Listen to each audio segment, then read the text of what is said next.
Hello friends, जय माता दी। कैसे हैं आप सब दोस्तों। मोहिनी एकादशी है और मोहिनी एकादशी का व्रत युधिष्ठिर जी ने भी किया था। और एक समय भगवान श्री कृष्ण ने युधिष्ठिर से कहा कि हे धर्मराज, मैं आपसे एक कथा कहता हूँ जो महर्षि वशिष्ठ ने श्री रामचंद्र जी को सुनाई थी।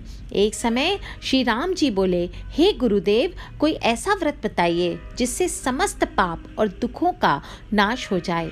मैंने सीता जी के वियोग में बहुत दुख भोगे हैं। तब महर्षि वशिष्ठ कहते हैं, हे राम, आपने बहुत ही सुंदर प्रश्न किया है। आपकी बुद्धि अत्यंत शुद्ध तथा पवित्र है। यद्यपि आपका नाम स्मरण करने से ही मनुष्य पवित्र और शुद्ध हो जाता है, तो भी लोकहित में ये प्रश्न बहुत ही सर्वश्रेष्ठ है। बैसाख के महीने में जो एकादशी आती है उसका नाम मोहिनी एकादशी है।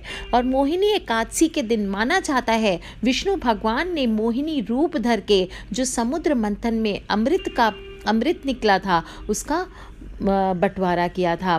दोस्तों, इसका व्रत करने से मनुष्य सभी पापों से, दुखों से छूटकर मोह जाल से मुक्त हो जाता है। सरस्वती नदी के तट पर भद्रावती नाम की एक नगरी में द्युतिमान नामक चंद्रवंशी राजा राज करता था। उस राज्य में धन धान्य से संपन्न और पुण्यवान धनपाल नामक वैश्य भी रहता था और धर्म का पालन करने वाला और भगवान विष्णु का भक्त था। उसने नगर में अनेक भोजनालय, प्याऊ, कुएं, सरोवर, धर्मशाला आदि बनवाए। सड़कों पर आम, जामुन, नीम आदि के अनेक वृक्ष भी लगवाए। इसके 5 पुत्र थे, सुमना, सुबुद्धि, मेधावी, सुकृति और धृष्ट बुद्धि। इनमें से जो 5वां पुत्र था धृष्ट बुद्धि, वो महापापी था। वो भगवान और पितर आदि को नहीं मानता था और वेश्याओं के साथ रहता था। दुराचारी मनुष्यों की संगति में रहकर जुआ खेलता और पर स्त्री के साथ भोग विलास करता था। उसे मांस, मदिरा, नशे की लत भी थी और इस प्रकार के अनेक कुकर्मों में वह पिता के धन को नष्ट करता था। एक दिन उसे चौराहे पर एक वेश्या के साथ घूमते देखा गया। इस पर पिता ने उसको घर से निकाल दिया। घर से बाहर निकालने के बाद वो अपने गहने कपड़े बेचकर अपना निर्वाह करने लगा। जब सब कुछ नष्ट हो गया तो वेश्या और दुराचारी साथियों ने उसका साथ छोड़ दिया। अब वो भूख प्यास से अति दुखी रहने लगा। कोई सहारा न देख चोरी करना सीख गया। एक बार वो पकड़ा गया तो वैश्य का पुत्र जानकर चेतावनी देकर छोड़ दिया गया, मगर दूसरी बार फिर पकड़ में आ गया। राजा ने आज्ञा दी कि इस बार उसे कारागार में डाल दिया जाए। कारागार में उसे अत्यंत दुख दिए गए और बाद में राजा ने उसे नगर से निकल जाने का आदेश दिया। वह नगरी से निकलकर वन में चला गया। वहां वन्य पशु पक्षियों को मारकर खाने लगा।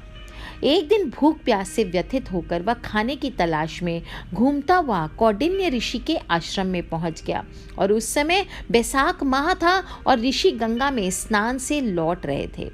उनके भीगे वस्त्रों के छींटे उस पर पड़ने से उसे कुछ सद्बुद्धि प्राप्त हुई। वो कौंडिन्य मुनि से हाथ जोड़कर कहने लगा कि ऋषिवर, मैंने जीवन में बहुत पाप किए हैं। आप इन पापों से छूटने का कोई साधारण और सरल सा उपाय बताएं। उसके वचन सुनकर मुनि ने प्रसन्न होकर के कहा कि तुम वैशाख शुक्ल की मोहिनी एकादशी का व्रत करो, इससे समस्त पाप नष्ट हो जाएंगे। और मुनि के ऐसे वचन सुनकर वह अत्यंत प्रसन्न हुआ और उनके द्वारा बताई गई विधि के अनुसार व्रत को किया। इस व्रत के प्रभाव से उसके सब पाप नष्ट हो गए। अंत में वह गरुड़ पर बैठकर विष्णु लोक को गया। इस व्रत से मोह आदि मनुष्य के सभी नष्ट हो जाते हैं। संसार में इस व्रत से श्रेष्ठ कोई व्रत नहीं माना जाता। इसके महात्म्य को पढ़ने से, सुनने से 1000 गोदान का फल मिलता है। इसलिए जो लोग भी ये कथा को सुन रहे हैं वो अगर आप खुद से व्रत करें तो ठीक, कथा कम से कम आपने सुनी है और ये कथा आपको दूसरों को भी सुनानी चाहिए। कुछ करें ना करें, इतने सिर्फ करने से ही, दूसरों को भी कथा सुनने सुनाने से भी सभी प्रकार के कष्ट मनुष्य के नाश होते हैं। और इस व्रत को जो लोग भी करते हैं वो सभी प्रकार के पापों से तो मुक्ति उनको मिलती ही भी है, साथ ही मनुष्य बेकार के मोह से मुक्त हो जाता है। दोस्तों, मोहिनी एकादशी का यह व्रत सभी को मुक्ति दिलाता है जिनके जीवन में कई प्रकार के मोह जाल होते हैं, और इस व्रत को करने वाला मनुष्य इस लोक का समय पूरा होने पर वैकुंठ लोक में स्थान प्राप्त करता है। व्रत के नियम क्या होते हैं आपको शॉर्ट में बता देती हूँ। एकादशी व्रत करने वाले को मनुष्य को उड़द, मसूर, चना, शाक, शहद, दूसरों के अन्न, 2 समय का भोजन और यौन संबंधों के भोग से बचना चाहिए।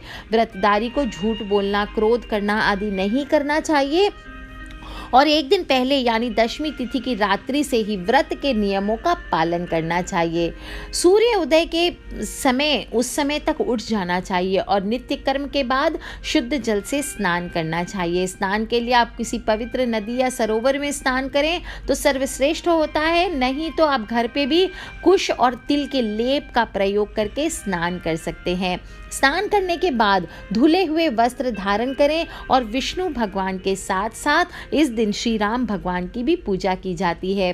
व्रत का संकल्प लेने के बाद इस व्रत को शुरू किया जाता है और दोनों देवों के समक्ष हाथ में जल लेकर के भगवान से अपने व्रत को सफल बनाने की प्रार्थना करनी चाहिए। देवों का पूजन करने के लिए कलश स्थापना करें, उसके ऊपर लाल रंग का वस्त्र बांधकर कलश का पूजन करें। भगवान की तस्वीर या प्रतिमा रखें, स्नान करा के भगवान को रोली, अक्षत, वस्त्र आदि करें, धूप दीप से आरती उतारें, मीठे फलों का भोग लगाएं, भजन कीर्तन करें। इस प्रकार से मनुष्य को मोहिनी एकादशी का व्रत करना चाहिए। इससे मनुष्य की सभी प्रकार की मनोकामनाएं पूर्ण होती है। वहीं प्रभु कृपा प्राप्त होने से मनुष्य के जीवन में जिस तरह भी अगर कोई भी किसी भी प्रकार का अभाव है तो वो दूर हो जाता है और संसार के सभी सुखों को भोगता हुआ अंत में प्रभु के परम धाम को प्राप्त करता है।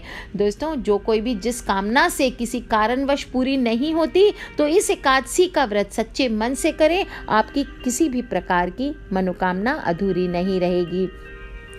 जैसे नवरात्रों में माँ दुर्गा के विभिन्न 9 रूपों का व्रत और पूजन हम करते हैं, वैसे ही शास्त्रों के अनुसार प्रत्येक मास में आने वाली जो 2-2 एकादशी होती है उसमें भी भगवान के विभिन्न रूपों का पूजन करने का विधान आता है। और मोहिनी एकादशी को भगवान के पुरुषोत्तम रूप यानी प्रभु श्री राम जी के पूजन का विधान आता है। इसलिए इस दिन सूर्य निकलने से पूर्व उठ करके ही आपको सारे दिन का पूजा पाठ आदि करना चाहिए।